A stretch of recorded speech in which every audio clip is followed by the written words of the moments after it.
Hello, the miracles of technology. We're here, it's working, we're on, fantastic. Hello, welcome to the Peccadillo Sofa Club. My name is Matthew Todd. I'm a writer and author. I was editor of Attitude magazine, authors of the book Straight Jacket and Pride. And I'm very excited to be here with the Peccadillo Sofa Club to talk about a fantastic film called 50 Years Legal. Now, we are joined with four special guests, which I'm really thrilled that they've joined us today. And I'm going to introduce you to them one by one, and then we're going to show you the trailer for the film. So first of all is Mr. Simon Napier-Bell, who is a record producer, music manager, journalist, and filmmaker who wrote, produced, and directed this fantastic film, 50 Years Legal. Very, very happy that he's joining us, I think, from Thailand today, which is fantastic. Thank you for staying up. It's not too late, I don't think, Simon, but thank you for joining. Not yet, no. About 9 o'clock, isn't it? 9:30 now. Oh, lovely, not too bad, lovely.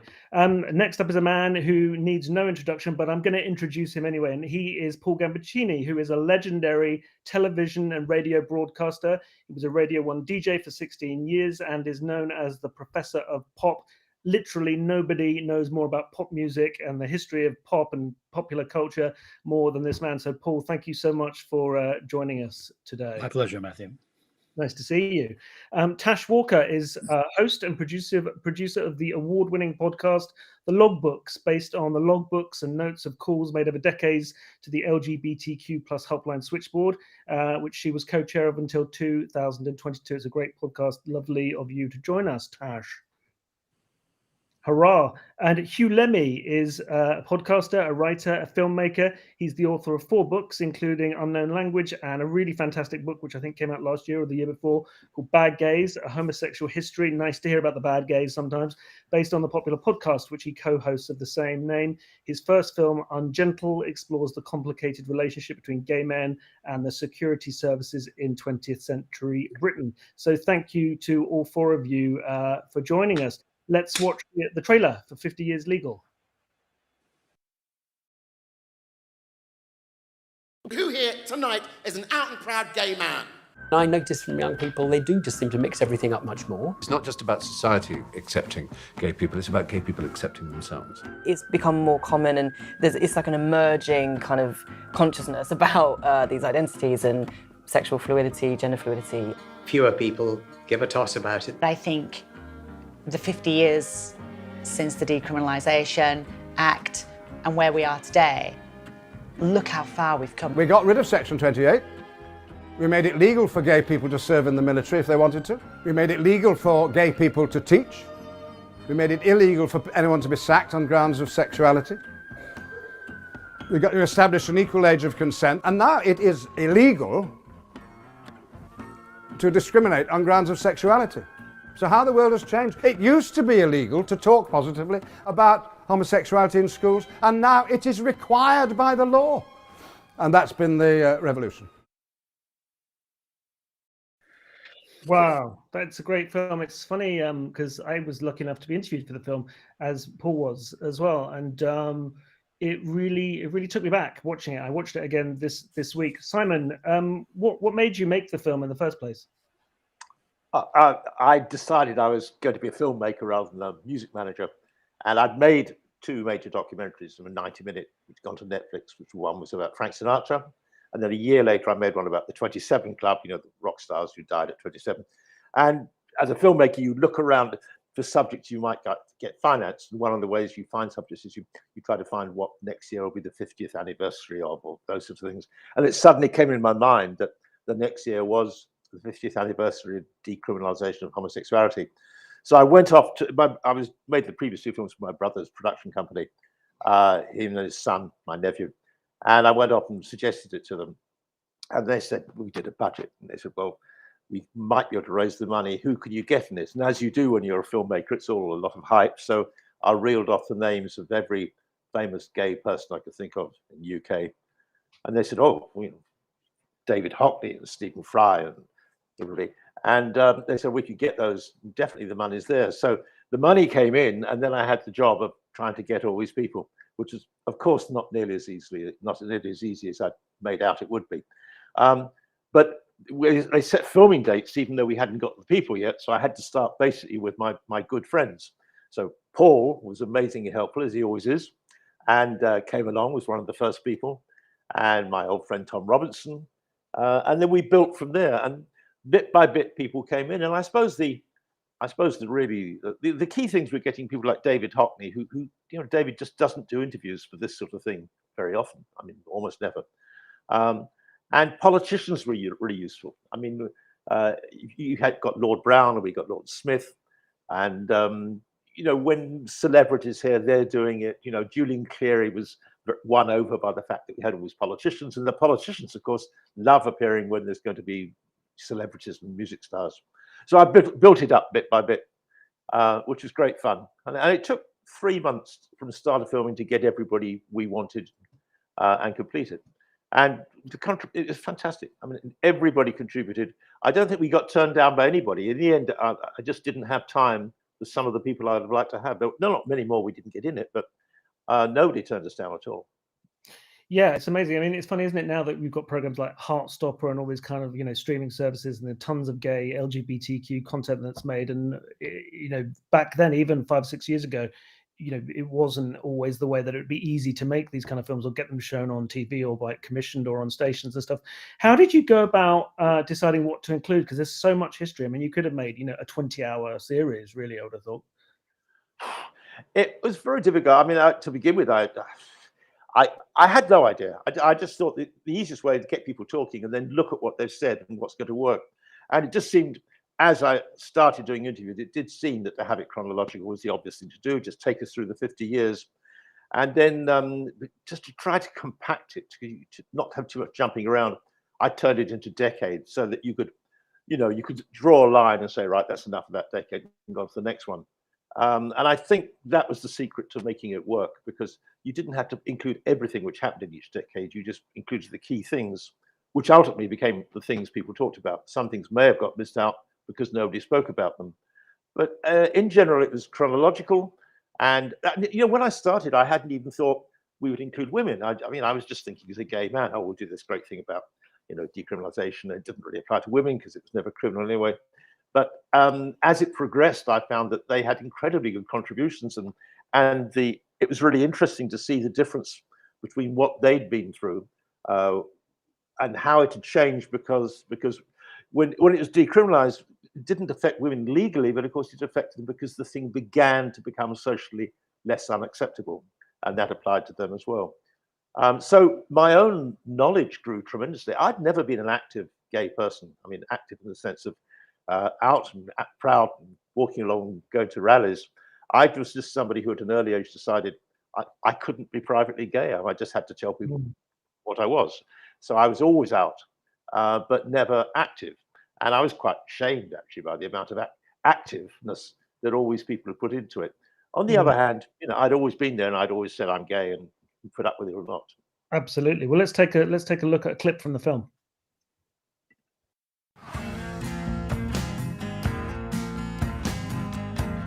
The first Gay Pride March was in 1972. I can remember, I think about less than 1,000 people turned out. You start with hatred and fear, and then you move to tolerance, and then you move to acceptance. But the real trick is to move from acceptance to celebration. Homosexuals have acquired a new pride and a new name. Today they're called gays, and they're coming out on the streets of London. We were flanked virtually by a police officer for every single marcher. They hemmed us in. Some of the officers openly shouted homophobic abuse. In those days, there was nothing we could do. At first, we were all very, very anxious. Everybody was very anxious. Police were anxious. They were out in force because who knew what would happen. But in fact, people, first of all, looked at us rather kind of curiously to what the homosexuals looked like en masse. And then they seem to be having fun. Okay, we're going to march through central London. Don't worry, wave. Because if you wave at people, they instinctively wave back. So we marched down Piccadilly and through the center of London, and we're all waving as if we were returning astronauts. I think a lot of LGBT people have this horrible shame that's been piled on them from when they were children. We have Pride every year, which is super important, and I love being proud, but I guess proud is it, and it's the antithesis of shame. That's why the Pride movement is so important. It was about rejecting shame and actually saying, actually, it's okay to be me, and you're the one who's got the problem. Come out. That was the total message of gay liberation, was you've got to live openly. Gay used to be such a lovely word. In those days, gay meant LGBTQI all the way down the alphabet. It's incredible, isn't it, just to be reminded of how much things have changed. Today when you see Pride, it's, what, 1 million people or something, so many young people, it's a very diverse crowd, everyone having an amazing time. But obviously it was, quite a brave thing to do, to go on those marches, when they first started. I think 1972 was the very first Pride in London, wasn't it? Paul, why was it important to you to go? Why did you go? And what was it like at that time going on a Pride march? It was necessary to me, because I'm just that kind of guy. I'm a guy from the Bronx, and I'm an Italian American from the Bronx, and you don't push them around. And I was also a Martin Luther King kid. That is to say, I was, convinced that Martin Luther King was the way forward in America when I was 12 years old. And he was the greatest American of my lifetime. And hey, he was braver than we were. And he ultimately paid the ultimate price. So I thought it was just necessary for us to do whatever we could, whenever we could, when it was appropriate. Not to be a pain in the neck when it wasn't appropriate, but to go out there and make yourself known and to do something for the various charities and movements that were associated with our cause. I remember one of the early Pride marches, I was placed in the front row with Ian McKellen and Michael Cashman. This is when EastEnders had just started. And there was an actress from EastEnders, and please excuse me for forgetting the name of that wonderful woman, but I wasn't a viewer of EastEnders. And then the boy from Blue Peter who died of AIDS. And he was a beautiful soul. And I just thought to myself, I cannot be one of the 5 most famous gay people in Britain. There are tons who aren't coming out. So I thought, okay, our job is to get them all to come out. And Tom Robinson put it perfectly there. Now, this is very interesting, because I've always considered the use of terminology to be historically important. And as you know, the first gay pride march was gay pride. As you saw in the clip, it was thought that lesbians weren't involved because lesbians were never illegal. However, it became very clear very early that women were being mistreated in the sense that they were being treated as second-class citizens. They weren't treated headline. And so it should be gay and lesbian pride. So then it became the Gay and Lesbian Pride March. And as you know, letters were added along the way. But I thought it was so important to just go out there and be seen and do what you could, because to be alive in your time, you must be engaged with what there is in your time. Now, sometimes what there is in your time is happy, like the Beatles. How fantastic. I was able to know 5 Beatles, not just the famous 4, but also Pete Best. Well, that's great. But if what is in your time is also getting over persecution and then AIDS, HIV, all right, you have to be engaged with that too. The cosmic gods deal the cards, and you get the hand you're given, and you have to play the hand. It's playing the hand you're given. So I salute everyone who took part in this movement that is immortalized in this film. And I think back, I'm going to say this as somebody from the Bronx, when I was 5 years old, one of our citizens went to Denmark and had the first famous sexual reassignment, gender reassignment surgery in America. And in the New York paper, the New York Daily News, which was the tabloid of New York, not the serious paper, the New York Times, this was the tabloid like the Sun. The whole front page was, war hero becomes busty blonde. And on the left side was a picture of the person who was the soldier, and on the right-hand side was the picture of Christine Jorgensen, who had taken the surname of the surgeon in Denmark. And so Christine Jorgensen became America's first famous trans personality. So I've been following that one all the way. Of course, I missed the memo on vocabulary changes because I'm not part of that particular scene. But I think tremendous progress has been made across the board. at any given moment, you may think, oh my God, we're facing prejudice. What a terrible person running for the Scottish National Party chair, or what a terrible person is in the cabinet. But hey, let's just take the long view, like Ian did in the trailer. Boy, we've made progress. And fortunately, we're still tilting upwards.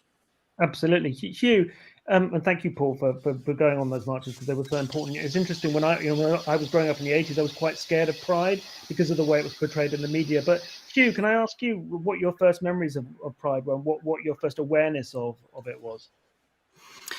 Well, my first awareness of it was, I guess, during the years of Section 28, when it was a section that passed into law and was no longer a clause. And that's the sort of, was on the books when I was being educated. And so for me, it was the visions of Pride that I saw maybe in the newspapers or on TV were very much at odds with the way it felt to be gay in my everyday life, where people didn't talk about it at all. So it was something I always looked to as something to maybe to aspire to, but it was also quite scary, kind of like going into a gay bar for the first time. And I remember the first time I did go to the Pride in London, when I moved down to London when I was 18 or 19, and a sense of feeling, yes, this is right, not just on a personal level, but starting to realize something about being gay, which is it's not just about me and my sexuality and my relationships and who I am attracted to, but it's actually about this much wider community.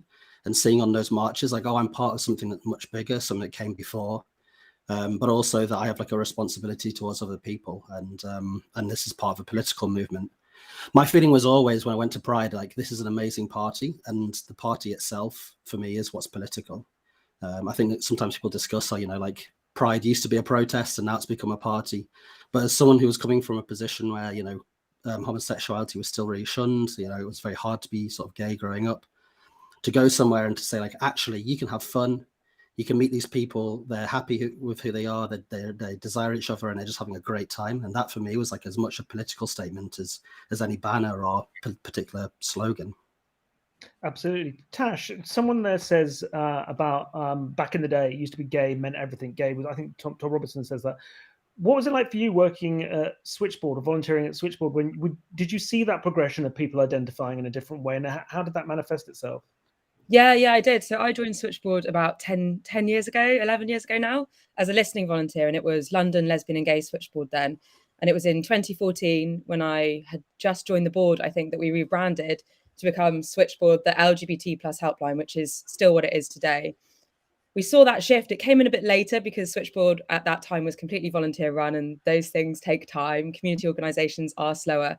But that language is something that is continually evolving, and definitely I saw that evolve very, very quickly throughout my time at Switchboard, especially when it came to language around gender identity. I think we had sort of set, the general sexuality terms from lesbian, gay, bisexual, although you did start to see pansexual become a bit more popular. But I saw that in the logbooks of Switchboard in the 70s. So, there's sort of, that was always around. But yeah, definitely language to do with gender identity. And in my time at Switchboard, words such as non-binary came out, people identifying with this word, which I had never heard, and I was in my 20s at that point. And it was really wonderful to see this evolution of language.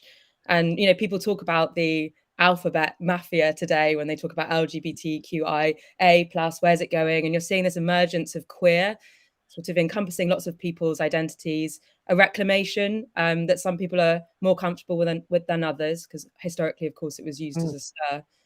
But yeah, I love the way that the queer LGBTQ+ communities use language and evolve and claim it and change it. And it's really, I always feel quite excited when we talk about our language as to where it's going to go next. And there's also this wonderful thing, I think, within us as a community, as a collective, is that we're always evolving our understandings as well. So maybe you might identify in this way at one point, and maybe in 10 years' time, you'll identify differently because words will have emerged.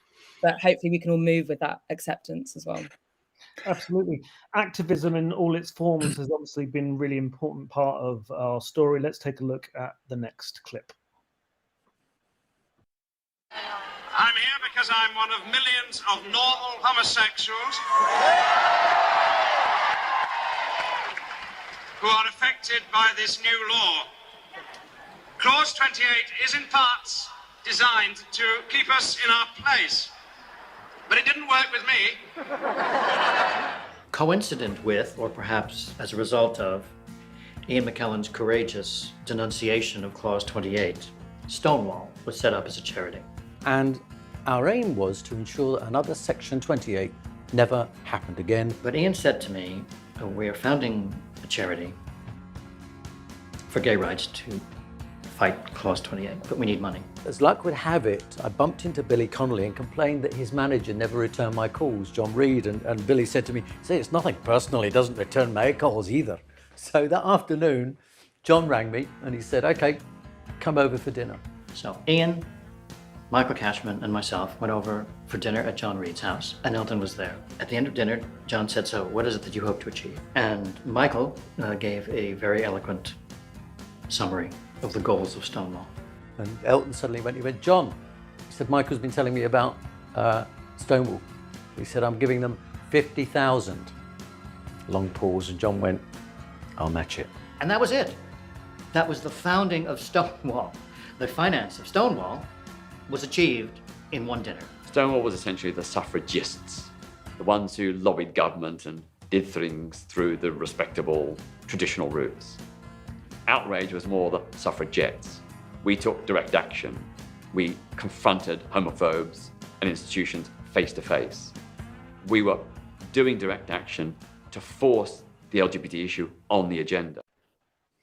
Paul, when you first helped set up Stonewall, did you have a kind of game plan of specific things that you all wanted to achieve, or was it came in the year after Section 28 came in, didn't it? Was it more this kind of driven by this kind of like fear and panic? I mean, I certainly felt panicked as a kid, but did you feel that, or was it more kind of structured in what you were trying to achieve? Section 28 was a great social evil. It was the bit of red meat that Margaret Thatcher introduced to keep the right wing of the Conservative Party happy. And the thing I'm probably proudest of in my entire career is that I was the host of the first edition of Out on Tuesday, which was the first network gay and lesbian program. And it was produced by a lesbian production company. And they called me up and they said, "Would you host one program of this series?" And I said, "Yes, provided it's the first," because I knew that's the one that would get all the press. And so I began the first program on Westminster Bridge with Parliament in the background, saying, "This is the first time in my life I have lived in a country that has voluntarily taken a step backwards in civil rights." And we all wanted to somehow get Clause 28 overturned. There were other goals. The immediate goals were equalization of the age of consent and having gays and lesbians in the armed forces. I would say those were probably the big three. The amazing thing is, within 15 years, Stonewall had achieved all its goals, and thus it appropriately turned over to new leadership. And I said to Ian, "You know, a charity that you have helped to found has succeeded when it no longer needs you." And Stonewall no longer needs me. I mean, Ian turns up every once in a while for a public appearance, a face of the movement, but it's new management. And of course, the new dedication at the moment is to trans issues. But Stonewall was one of those very rare things. It was a civil rights group that had tremendous success very quickly. Well, thank you for everything you did. It was really amazing. I think my first work experience was at Stonewall, working on the Equality Show. And I remember seeing the first one, I think 94 was it, or 92, I can't remember. But I remember being completely blown away and how amazing it was to see people kind of just supporting these issues.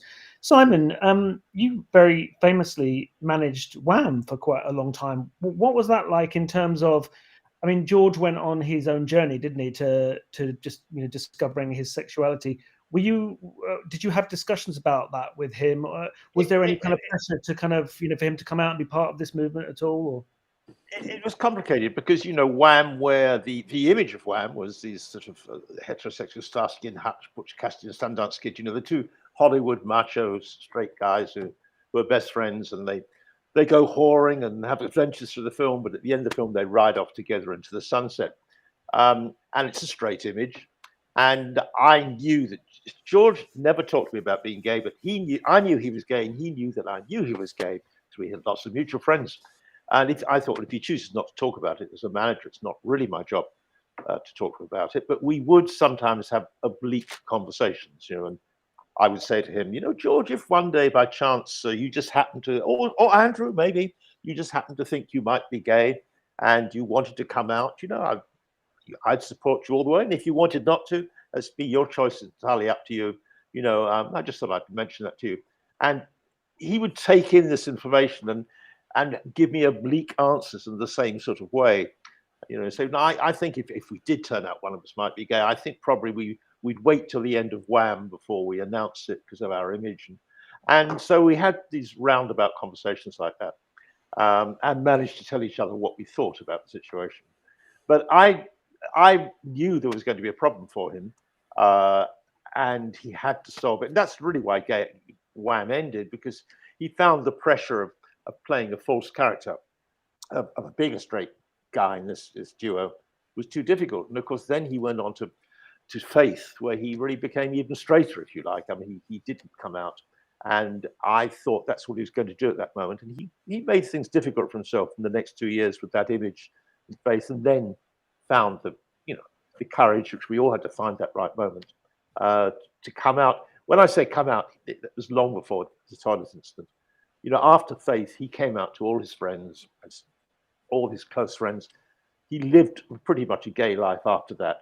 And the fact the press, he didn't want to tell the press, that's another matter altogether. But there was no one around him who didn't know he was gay, and he lived quite gaily from about the end of Faith.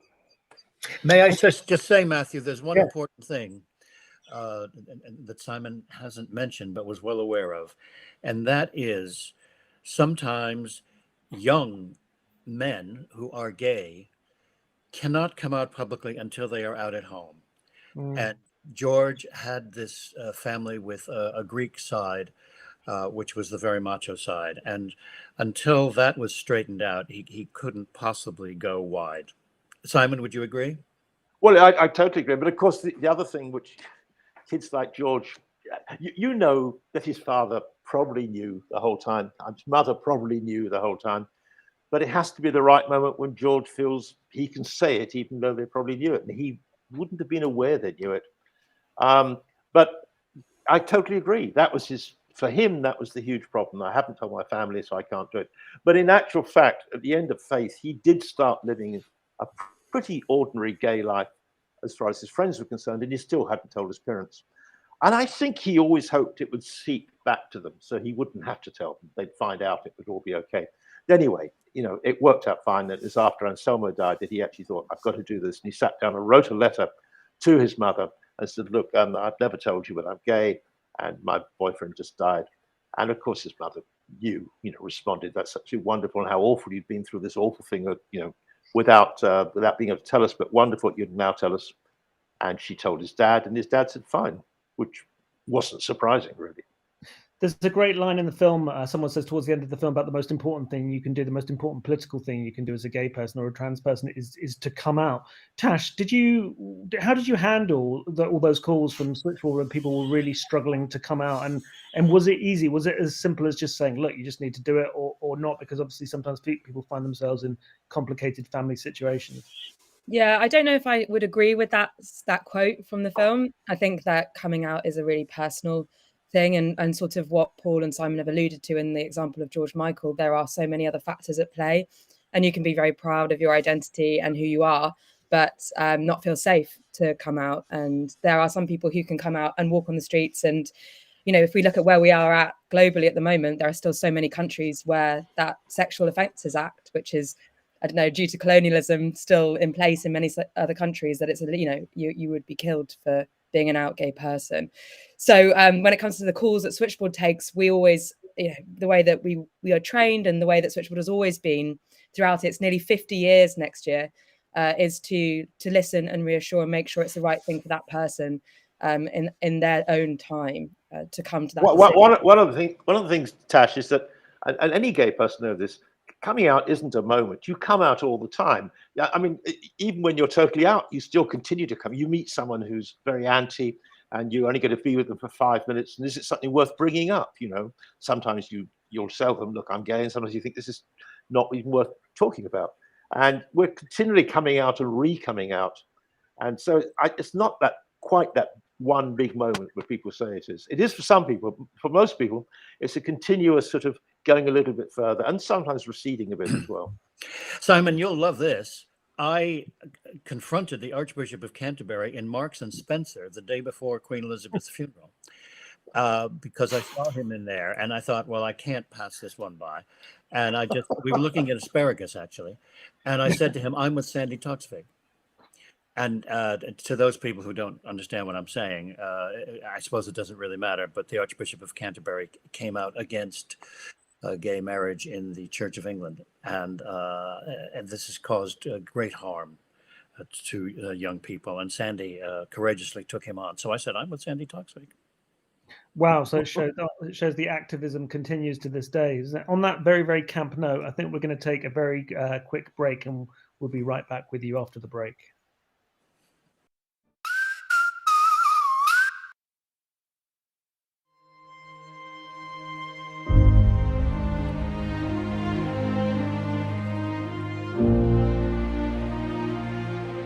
I can barely remember half the things I want to say. But I'm thinking clearly now, and I think you ought to do it.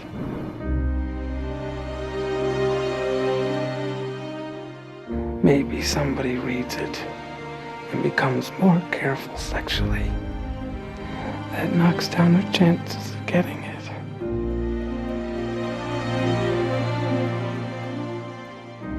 Or somebody reads it and sends money to one of those gay centers. Or they get angry and they write a letter to the mayor and asks why more isn't being done.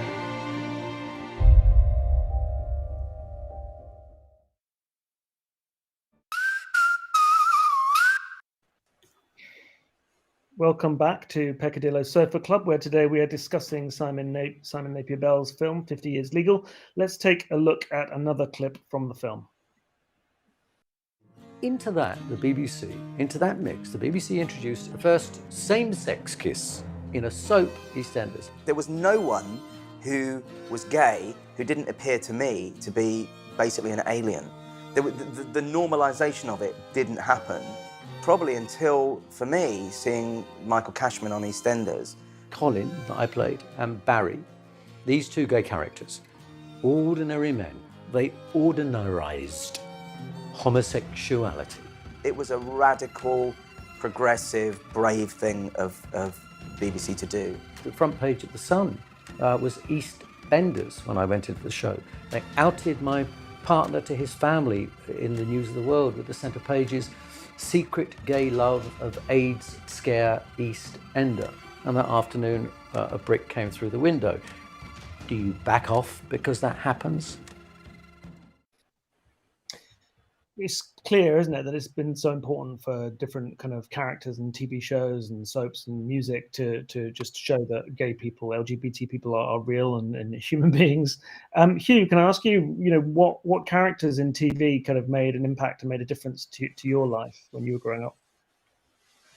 Well, I guess the big one is, of course, Queer as Folk, which I think marked a real change in the way it sort of represented gay people and also gay people not as a secondary character or as someone who comes into a soap for a little while and leaves or something, but actually about the lives of gay men as they exist together and their friendships and also the frankness of it was amazing. And looking back, I think it's aged quite well for that.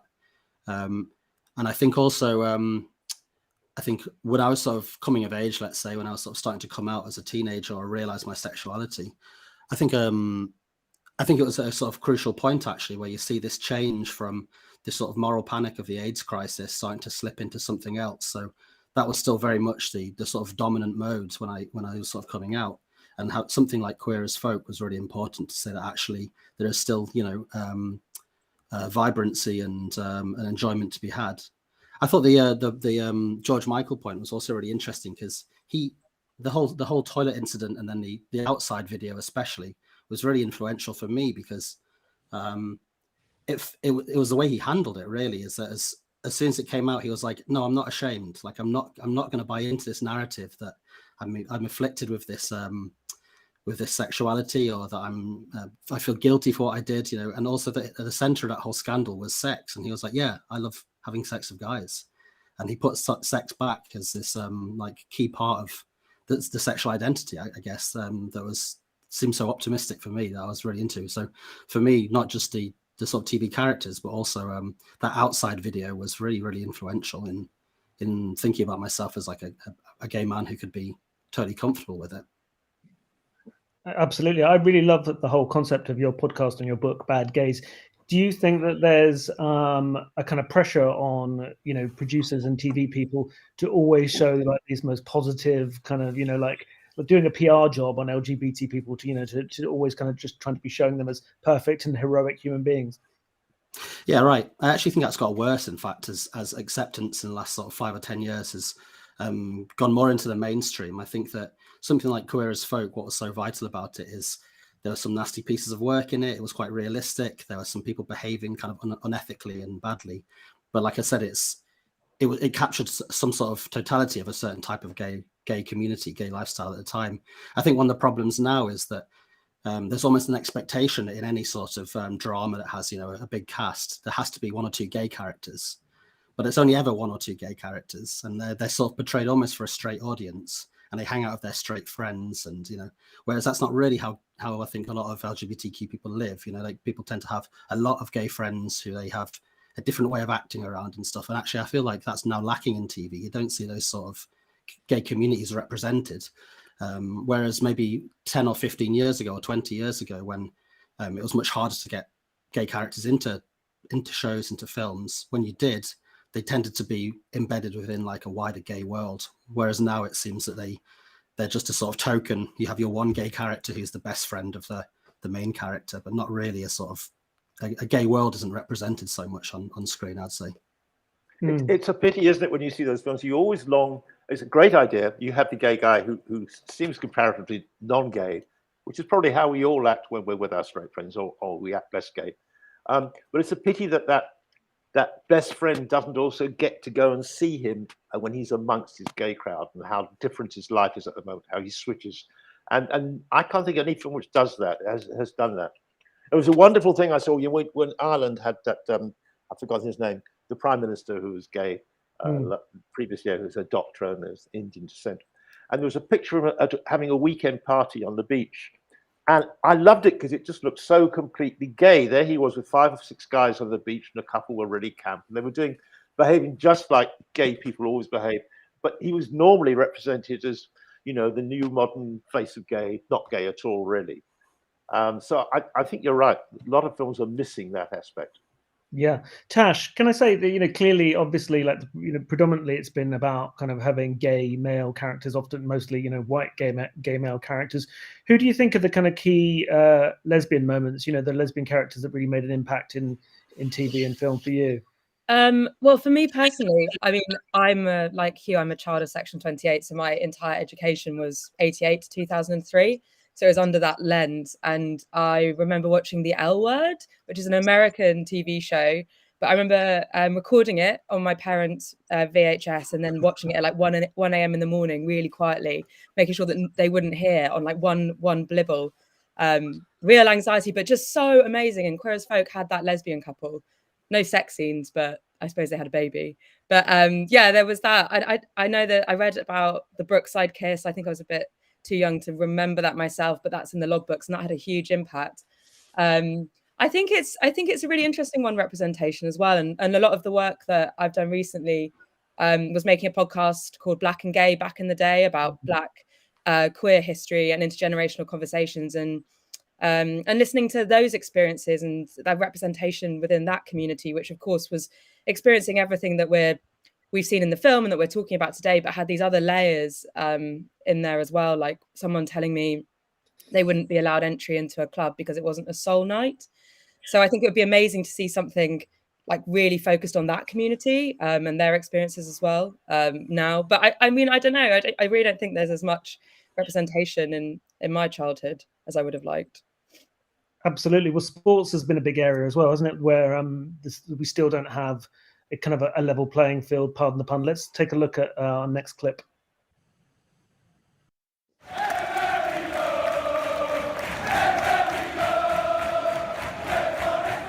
When Justin Fashanu came out in 1990, it was a real breakthrough.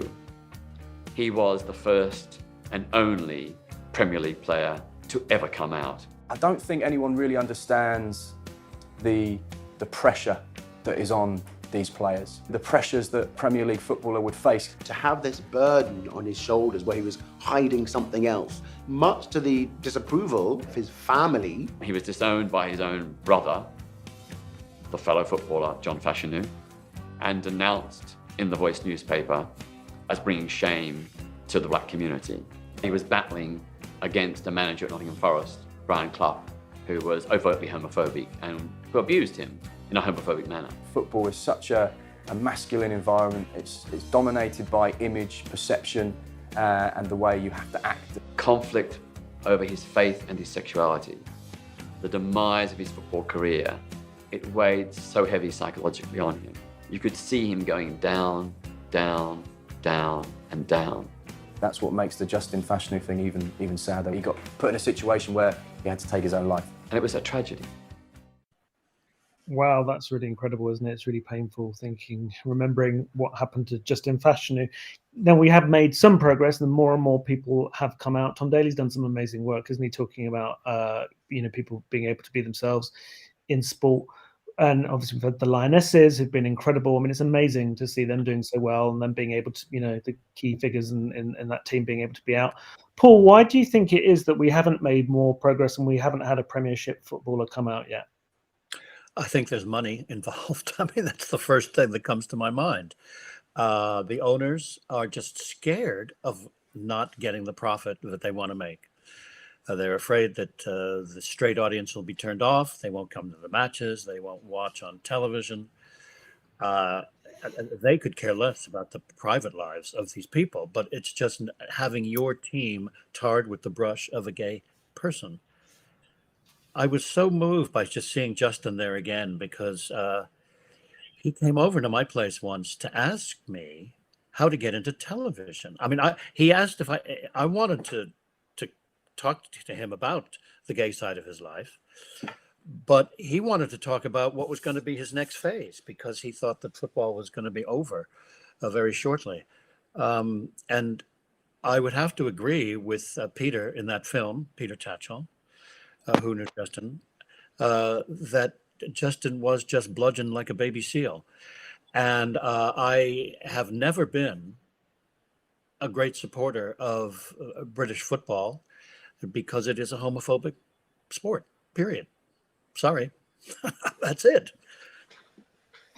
We could spend hours actually talking about this because there's so much to say, especially after the World Cup and the Lionesses. There is some progress, but yeah, not enough clearly. And I would agree with you. And I think lots of football fans who are LGBT still struggle even going to the matches, don't they? But let's focus on some of the positive things because obviously there is lots to celebrate, and the film does do that. Let's take a look at our next clip from the film. Gay people have families, make families, are responsible, bring up children who are happy, and always have actually. If you have gay parents, it's amazing, it's great. It's like this wonderful thing where you know that whatever you choose is going to be great, but you still don't want to talk about it.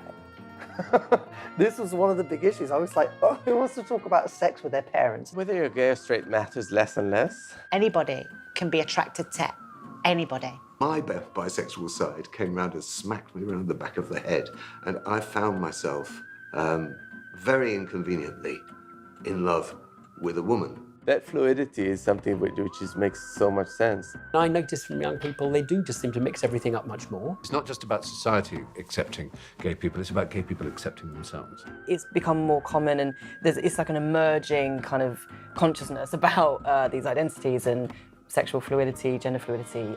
Fewer people give a toss about it. I think the 50 years since the Decriminalisation Act and where we are today, look how far we've come. We got rid of Section 28. We made it legal for gay people to serve in the military if they wanted to. We made it legal for gay people to teach. We made it illegal for anyone to be sacked on grounds of sexuality. We got to establish an equal age of consent, and now it is illegal to discriminate on grounds of sexuality. So how the world has changed. It used to be illegal to talk positively about homosexuality in schools, and now it is required by the law. And that's been the revolution. So it's, what, nearly 7 years since the film came out. Where do you think we are now? Do you think we have progressed? Simon, what would you maybe include now if you were making the film again today? Oh, it's very difficult. I mean, I really don't know. I think you guys are much more in touch with whether there's any progress and what progress is required. The interesting thing is, as Paul brought up, the trend towards trans being the main thing which we seem to make progress in, need to make progress in.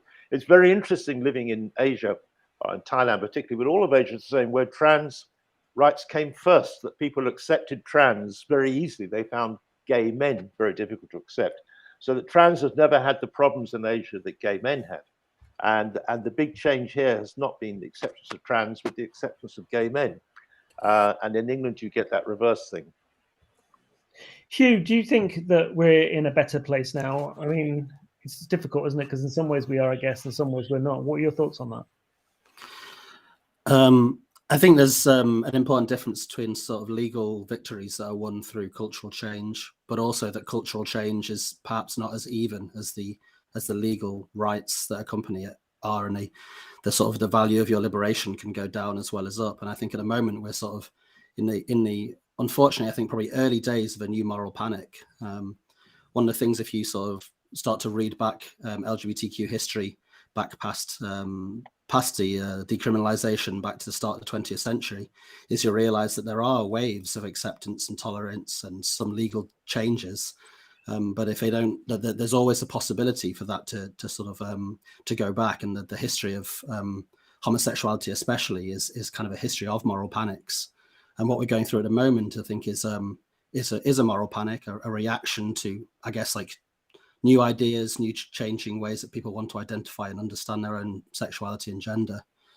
And I think long-term optimistic, but short-term pessimistic when you see sort of how that is gaining ground amongst people, amongst conservatives, small c conservatives in the UK and the US, things that are happening in America in regards to, I don't know, anti-drag acts, don't say gay law in Florida, and various intense anti-trans legislation, which is extremely violent in a lot of cases.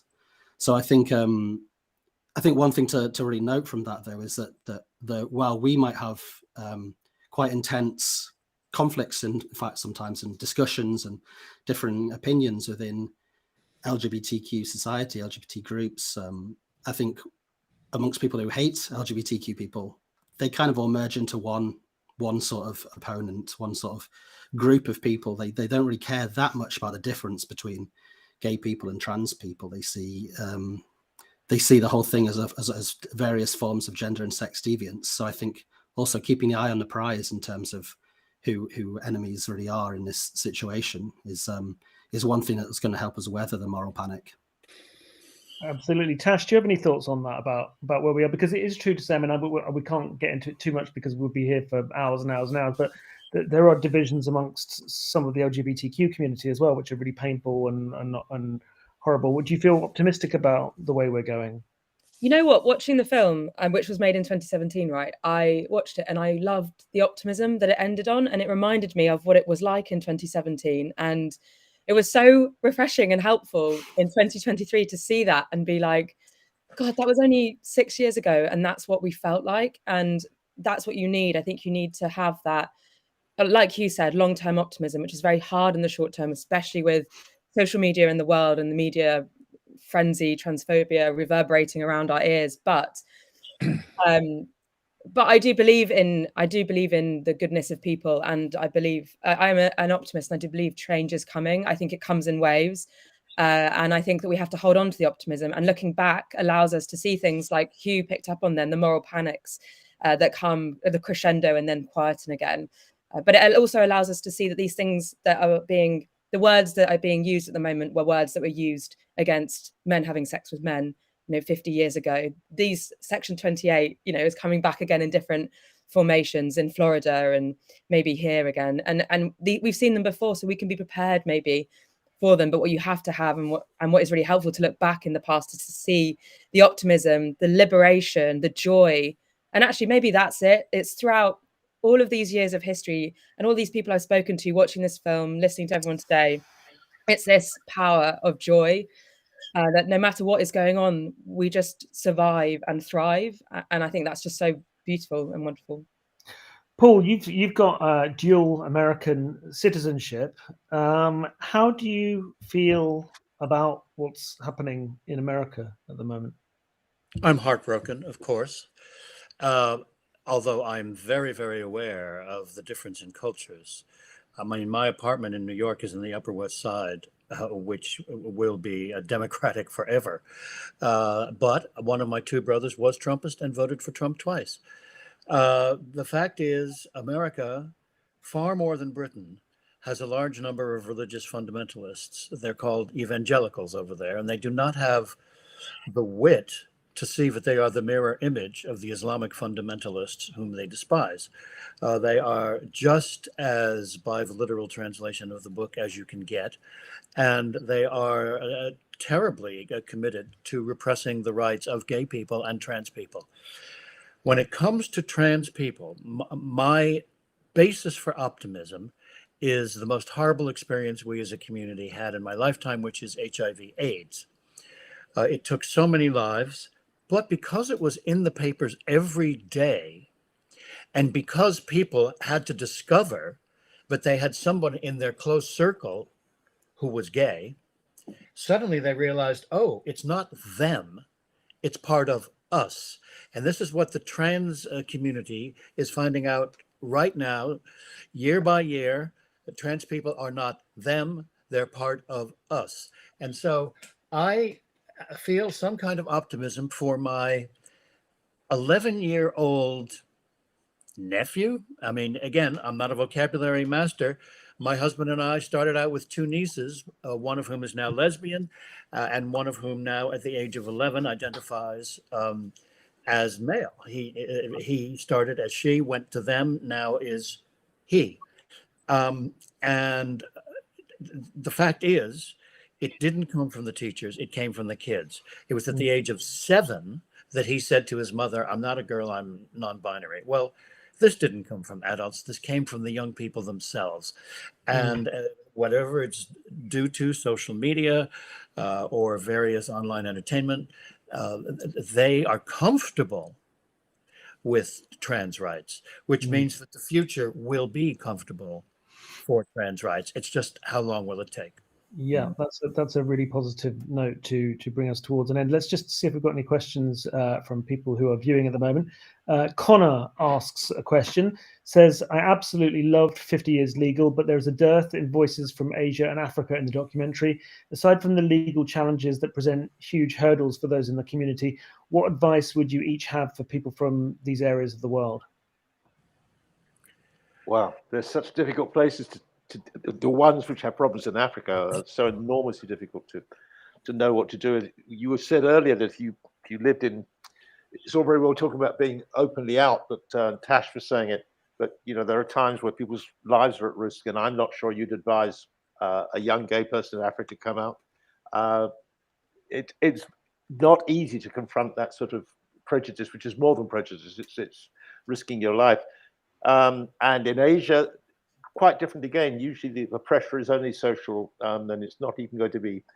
The pressure is in Asia. Generally, people feel that to be gay is not quite as nice as being. It's like somebody wearing glasses or not being good at sport. You want your son to be handsome and good-looking and in the rugby team, and if he's not, doesn't matter. You still love him. That's how they feel about gay.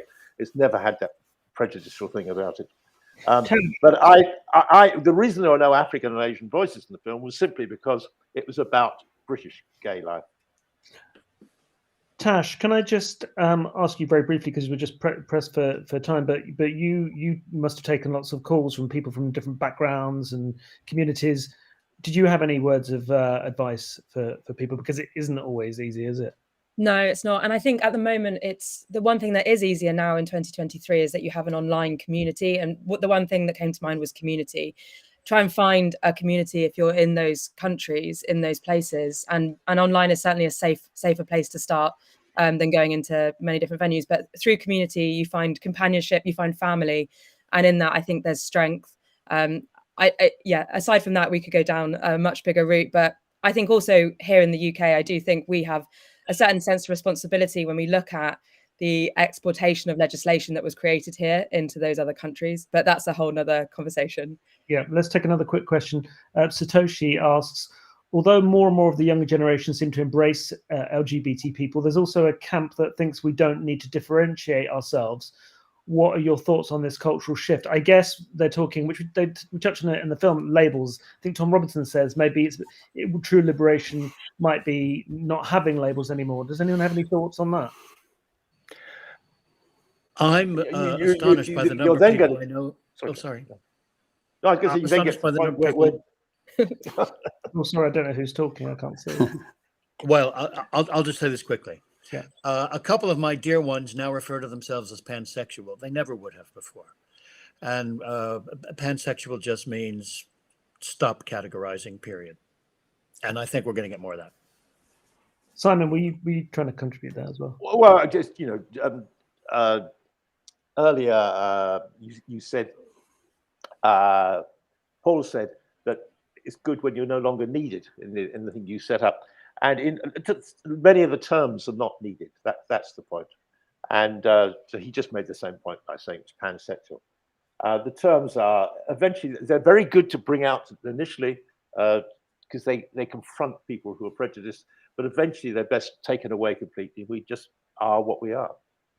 I think that's a really interesting and valid point, isn't it? I guess I imagine probably there might be some young people jumping up and down who feel very empowered by very specific, terms and words. And maybe for some of us, I mean, myself included, for me, it was just lesbian, gay, bisexual when I came out. So it is hard for some of us who are a bit older to adapt to some of those terms. But I guess that's the way we're going. But yeah, it's all to play for. Gillian asks, are there any unsung heroes over this time that you think need to be mentioned? Can I jump in here? Yeah. I think so. Just for those who aren't aware, one of the podcasts I made was looking back at this charity's logbooks, which were a written record of the calls to the volunteers that were taken from 1974 to 2003. And this charity is called Switchboard. It's an LGBT helpline.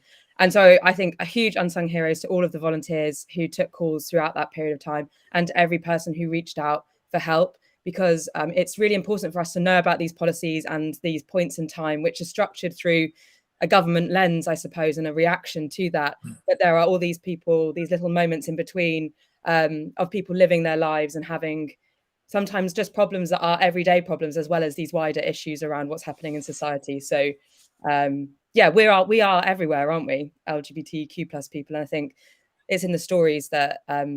I think the unsung heroes are all the gay people who are living perfectly normal lives, and they're out, and whether they're afraid to be out or not, they are out. That's it. And they're going to live their lives normally, and they don't want to make much more of it than that. And they're the heroes, really. Just a quick, sorry, someone going to say something? Well, I was just going to say that let's not forget some of the original unsung heroes of the movement, who were what in those days were referred to lovingly by a word which is now taboo, which is trannies. It is the cross-dressers, such as Marsha P. Johnson, who were the heroes of Stonewall. And then during the early days of HIV and AIDS, it was again, here comes another word, transvestites, who rattled the buckets in pubs and clubs as the first to collect money for support services. Whatever you wish to call these people now, they were true heroes. Absolutely. I mean, it's interesting when we talk about the history, because I mean, I wasn't even can you believe I wasn't even taught about World War II at school? I don't know how that happened, but we're of course not taught about our history. And there's so many key figures. I wrote a book actually called Pride, which covers some of this stuff in America as well. And people like Bayard Rustin, who worked with Martin Luther King, all these kind of incredible people that just have not really been documented. So there's so much to talk about. I think so many people that Simon, there's another there's a whole bunch of people that you could make feature films about. It's a whole new career for you there. Just one last very quick question from Annabelle, who says, was there such a thing as queer icons back in the day, and if so, who were they for each of you? So maybe quickly, if we could just say who was iconic for us when we were growing up. Well, I was growing up in the 60s, so there was really nobody on television you're going to look up to. But Christopher Isherwood was the one writer who was respected by the entire literary community who was talked openly about being gay without any apology of any sort. And I loved his books. Lesbians worship Dusty Springfield, your friend, and she was known by lesbians to be lesbian. Also, in America, we endured the debates between Gore Vidal and William F. Buckley, which culminated in the first shocking use of the hate word queer on live network television by William F. Buckley. Check that one out if you can. William F. Buckley, queer. Paul, there was an amazing thing that Gore Vidal came out as gay when he was a senator, which is extraordinary because that was way back in the early 60s. Fantastic. Tash, who was iconic for you? I don't know. I didn't really know any. Like when I was growing up, I don't remember having massive icons. Probably someone like Pink, who I don't even think is queer, was someone who I think was like we claimed to be ours. But most of my queer icons, they're people I've met who are older generations that I've been able to actually meet and have conversations with about, which has been amazing. Absolutely. Hugh? Well, I mentioned George Michael, of course, before, and any number of writers, Isherwood, of course, and Edmund White. But the icon for me who really gave me so much richness and new ways to think about the world was Leslie Feinberg, the New York trans activist and writer, and came to approach these issues of gender and sexuality in such an open and generous way that really put at the center of it really like good faith and solidarity is the sort of key behind building our community. And let's not forget James Baldwin. None of us is black. James absolutely. Baldwin was so brave. What a hero. Yeah, incredible. Well, that feels like a really positive note to end on. So that brings us to the end of today's Peccadillo Sofa Club. Just want to say a very special thank you to our guests, Simon Napier-Bell, Paul Gambaccini, Tash Walker, and Hugh Lemmey. Thank you to everyone at Peccadillo and all the tech people who've done an amazing job.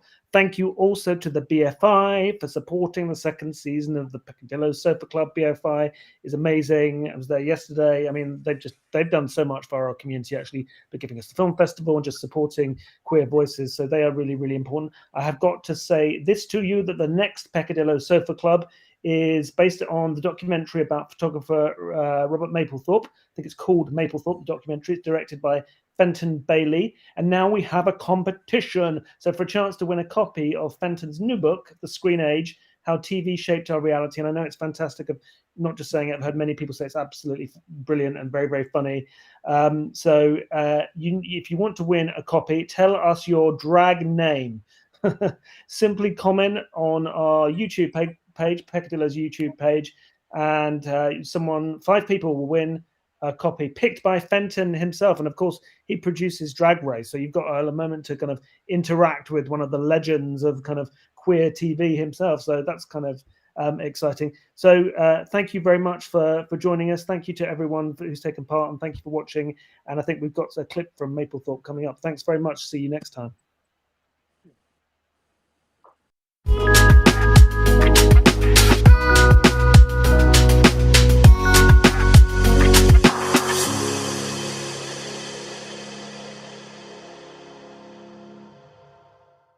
Robert Mapplethorpe, who spent the last years of his life promoting homosexuality. Now, any senator who thinks that I'm attacking aesthetic art, if they have any doubt, and look at the pictures, look at the pictures, look at the pictures. He loved to get the jolt out of people, a reaction.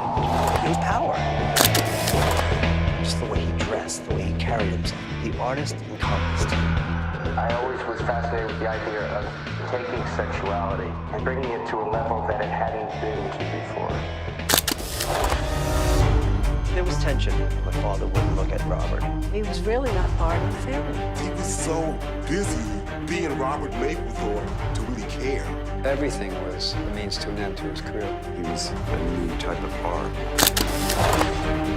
The whole point of being an artist is to learn about yourself. The photographs, I think, are less important than the life that one is leading.